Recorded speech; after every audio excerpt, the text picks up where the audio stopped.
तो hello guys, welcome back to another video of our channel. तो पिछली video में हमने एक्सरसाइज 3.3 खत्म की थी। उसमें हमने क्वेश्चन 7 से लेकर क्वेश्चन 12 तक किए थे। तो अगर आपको वो देखने तो पिछली वीडियो देख सकते हैं। तो आज हम एक्सरसाइज 3.4 शुरू करेंगे और कोशिश करेंगे आज ही ये चैप्टर खत्म कर दें। तो चलो साथ में शुरू करते हैं। क्वेश्चन 1 से, state whether true or false. तो हमें यहाँ पे कुछ स्टेटमेंट्स दी हुई हैं और हमें बताने की ट्रू है या फॉल्स है। तो ए पार्ट देखते हैं। All rectangles are squares. तो क्या सारे रेक्टेंगल स्क्वेयर्स होते हैं? तो देखते हैं ड्रॉ करके। ये रेक्टेंगल्स हैं जिसमें सिर्फ अपोजिट साइड्स इक्वल है, सारी साइड्स इक्वल नहीं है। और ये स्क्वेयर है जिसमें सारी साइड्स इक्वल है। तो ये तो गलत हो गया, तो ये फॉल्स होना चाहिए क्योंकि सारे रेक्टेंगल स्क्वेयर नहीं हो सकते। तो बी पार्ट, अब ऑल रोम्बसेस आर पैरेललोग्राम्स। तो रोम्बस पैरेललोग्राम होता है सारी साइड्स इक्वल वाला। तो ये एक रोम्बस है जिसमें सारी साइड्स इक्वल है। तो इसमें पूछा क्या सारे रोम्बस पैरेललोग्राम है? तो ये तो है पैरेललोग्राम। पैरेललोग्राम ये डिपेंड नहीं करता कि सारी साइड्स इक्वल है या नहीं, ये डिपेंड करता है अपोजिट साइड्स इक्वल है या नहीं। तो ये हो गया ट्रू। तो अब करते हैं C part. All squares are rhombuses and also rectangles. तो स्क्वेयर्स होते हैं वो रोम्बस और रेक्टेंगल दोनों होते हैं। तो ये ट्रू है क्योंकि रोम्बस में अपोजिट साइड्स पैरेलल होती है और सारी साइड्स इक्वल होती है, तो रोम्बस होता है। और रेक्टेंगल भी होता है क्योंकि रेक्टेंगल में अपोजिट साइड्स इक्वल होती है और स्क्वायर में भी होती हैं। तो ये हो गया ट्रू। अब D part, all squares are not parallelograms. जो स्क्वेयर्स होते हैं उसमें सारी साइड्स इक्वल होती हैं, तो ये तो पैरेललोग्राम होते हैं। तो ये गलत है, ये फॉल्स होगी क्योंकि इसमें नॉट लिखा हुआ है। अब E part, all kites are rhombuses. तो ड्रॉ करते हैं एक काइट, ये होती है काइट। तो ये क्या रोम्बस है? नहीं, इसमें सारी साइड्स इक्वल नहीं है, ये दोनों लंबी है, ये दोनों छोटी है, तो ये फॉल्स। तो अब एफ पार्ट करते हैं। All rhombuses are kites. तो ये जो रोम्बस है ये काइट है। तो काइट में क्या होता है? एडजेसेंट साइड्स इक्वल होती है, तो इसमें भी है, तो ट्रू।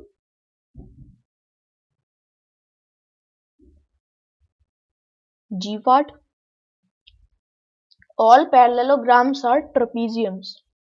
तो ये जो पैरेललोग्राम है ये ट्रेपीजियम है। ट्रेपीजियम में एक पेयर होता है पैरेलल साइड्स का, तो इसमें भी है ये वाली, तो true. H part, last part इस क्वेश्चन का, ऑल स्क्वेयर्स आर ट्रेपीजियम्स। तो ये जो स्क्वेयर्स हैं जिसमें सारी साइड्स इक्वल हैं ये ट्रेपीजियम, तो इसमें भी होती है अपोजिट साइड पैरेलल, तो ट्रू ये भी। तो हमारा फर्स्ट क्वेश्चन हो गया। अब सेकंड क्वेश्चन करते हैं। Identify all the quadrilaterals that have. तो यहाँ पे हमें कहा है कि ऐसे क्वाड्रिलेटरल्स के नाम लिखो जिनके पास A part 4 sides of equal length, जिनके पास 4 साइड्स ऑफ इक्वल लेंथ होती है। तो ऐसे क्वाड्रिलेटरल एक तो है स्क्वायर,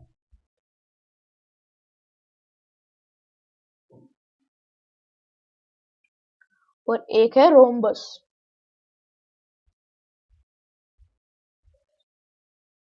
तो ये दो ऐसे क्वाड्रिलेटरल होते हैं जिनमें सारी साइड्स इक्वल लेंथ की होती हैं। तो अब बी पार्ट, 4 राइट एंगल्स। ऐसे क्वाड्रिलेटरल्स बताने हैं जिनमें 90 डिग्री के 4 एंगल्स होते हैं, राइट एंगल्स होते हैं 4। तो ऐसा एक तो स्क्वायर है और एक रेक्टेंगल।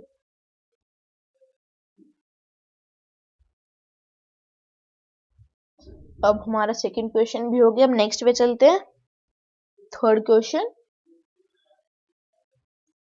में पूछा है explain how a square is. तो हमें एक्सप्लेन करना है कि एक स्क्वायर कैसे हो सकता है ये चीज। यहाँ पे 4 पार्ट दिए हुए हैं। अ क्वाड्रिलेटरल स्क्वायर एक क्वाड्रिलेटरल क्यों है? बिकॉज इट हैज 4 साइड्स, इसलिए ये क्वाड्रिलेटरल है। Second part, a parallelogram square एक पैरेललोग्राम क्यों होता है? Because in a square opposite sides are parallel.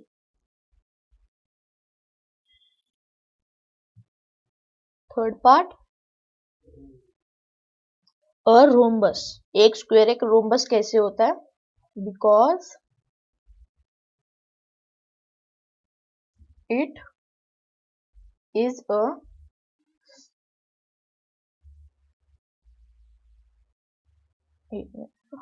parallelogram with all sides equal. ये थर्ड। अब fourth, explain how a square is a rectangle. तो रेक्टेंगल कैसे होता है एक square? Because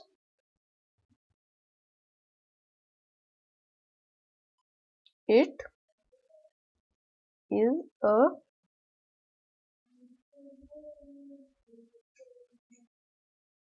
parallelogram with each angle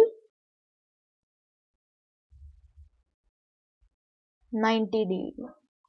तो ये भी क्वेश्चन हो गया। अब नेक्स्ट करते हैं। तो फोर्थ क्वेश्चन है, name the quadrilaterals whose diagonals. तो हमें ऐसे क्वाड्रिलेटरल्स के नाम बताने हैं जिनकी डायगोनल्स फर्स्ट पार्ट में लिखा है बाइसेक्ट ईच अदर, जिनकी डायगोनल्स एक दूसरे को हाफ हाफ में कट करती हैं। ऐसा एक है स्क्वायर, रोम्बस,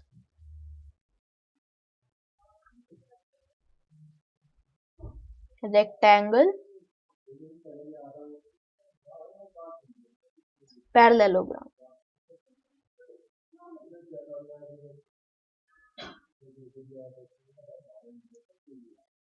तो ये 4 ऐसे क्वाड्रिलेटरल्स होते हैं जिनके डायगोनल्स एक दूसरे को बाइसेक्ट करते हैं। तो अब second, are perpendicular bisectors of each other, एक दूसरे को हाफ पे 90 डिग्री के एंगल पे काटते हैं। जैसे स्क्वायर होता है, इसके जो डायगोनल्स होते हैं वो एक दूसरे को बाइसेक्ट करते हैं और जो इनमें एंगल बनता है वो 90 डिग्री का बनता है चारों तरफ। तो इरेज कर देता हूँ एक बार।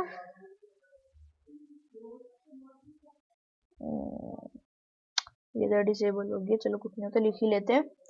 Are perpendicular bisectors of each other square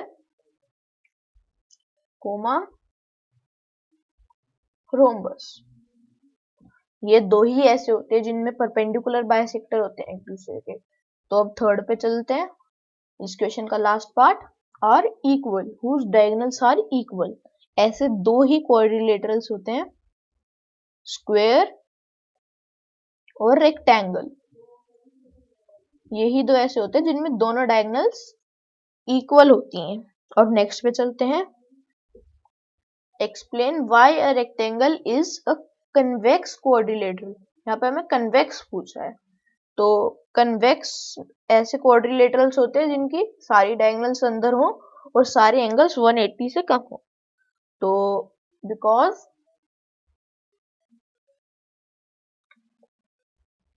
in a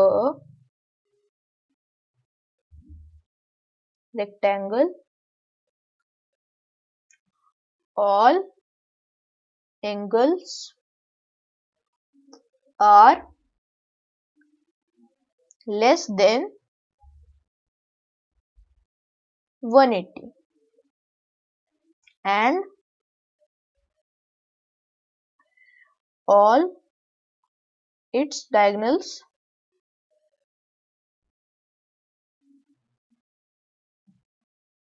form inside it.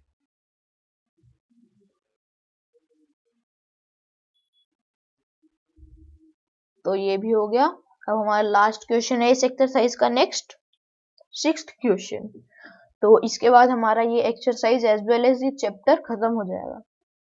ABC is a right angle triangle. तो ये ABC एक राइट एंगल ट्रायंगल है and O is the midpoint of the side opposite to the right angle. तो ये right angle है और इसकी opposite में है इसकी हाइपोटेनस और उसका मिड पॉइंट है O। Explain why O is equidistant from A, B and C। तो हमें ये बताना है कि जो O है वो A, B और C से इक्विडिस्टेंट क्यों है, मतलब बराबर के डिस्टेंस पे क्यों है। तो इसे प्रूफ करना है। तो हमें इसमें हिंट के लिए ये दिया हुआ है, ये ADC हमें हिंट के लिए दिया हुआ है। तो पहले तो हमें O से लेकर D तक एक लाइन बनानी है। Form a line from O to D। तो हमारा D पॉइंट तक ये एक लाइन बन गई। तो अब हमें AD और CD को ज्वाइन करना है। Join A to D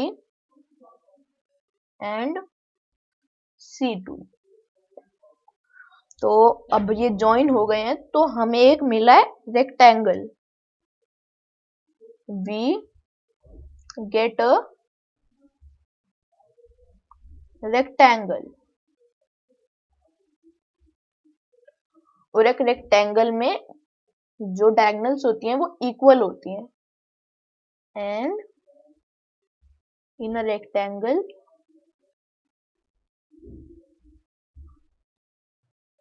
diagonals